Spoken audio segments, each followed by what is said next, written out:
So I know it's been a week and a half since it happened, but I want to make sure people don't forget and all the details that have come out since it's happened. But I mean, they try to kill the president elect, right? They try to change the direction of the election.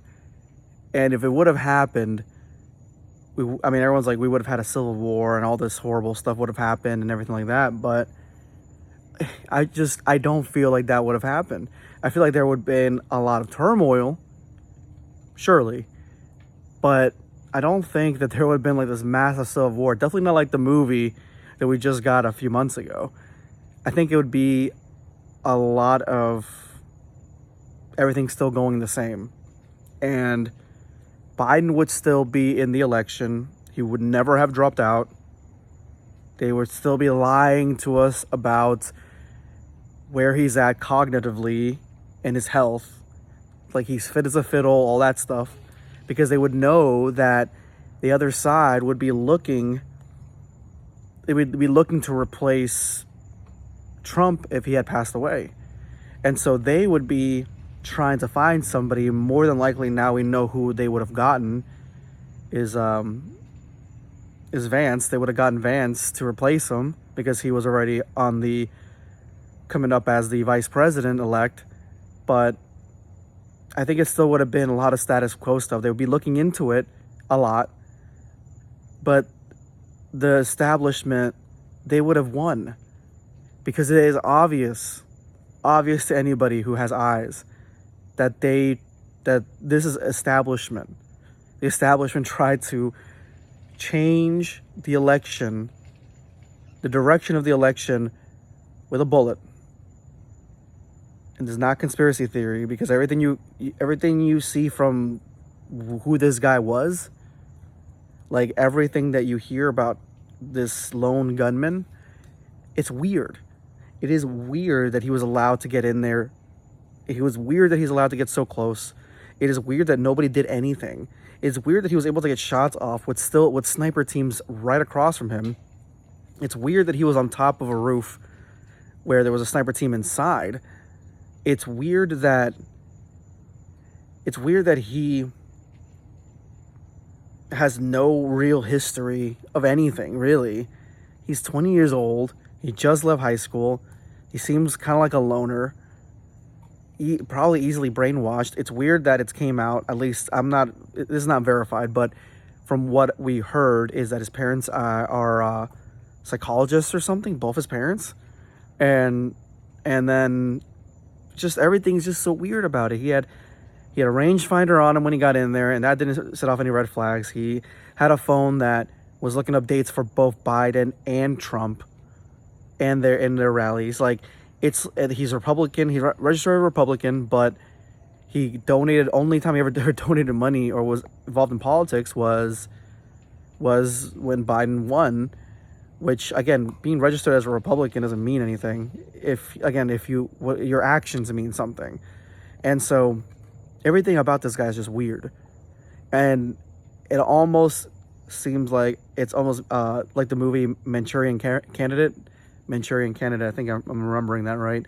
Where this is like something like a guy that was just picked off the street.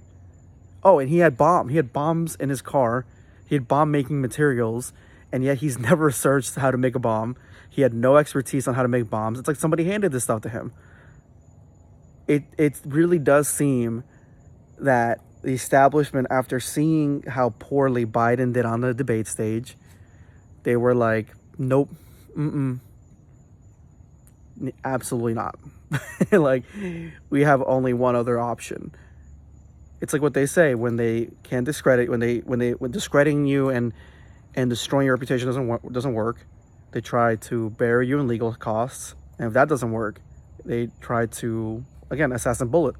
That's what happened a few weeks ago. An assassin tried to kill Trump, and we can't gloss over that.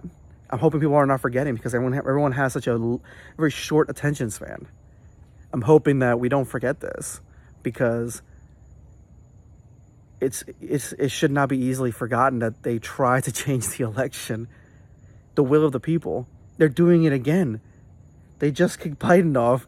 They kicked Biden off, and they're not having another election. They're just going to choose whoever they want. So our Democratic Americans, they don't even get a chance to choose. They don't get a chance to choose.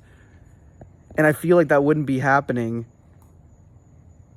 I feel like this wouldn't be happening if the bullet had won, basically.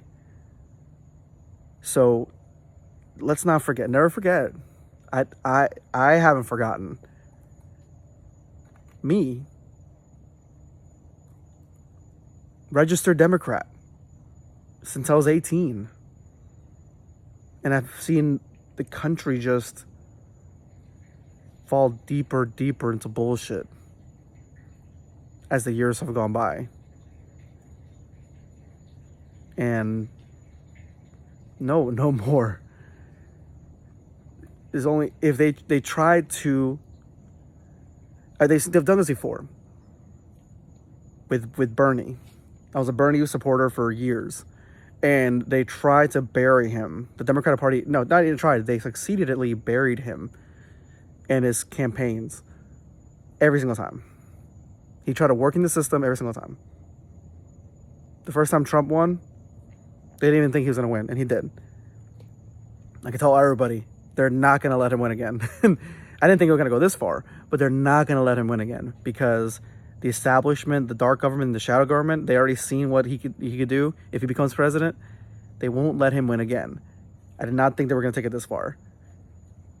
Like, this is bullshit, and there's only one person that's running for office right now that is outside, at least, of that horrendous, shadowy, at least, I'm not saying 100% because I don't know Trump like that, but like, there's only one person that obviously has a target on their back by the shadow government, meaning that they could actually bring some real change when they go into office. And again, they try to take him out. They try to take him out with a bullet, and that should speak volumes. Nobody should forget that. Not one person should forget that. But yeah, just don't forget, guys. Never forget.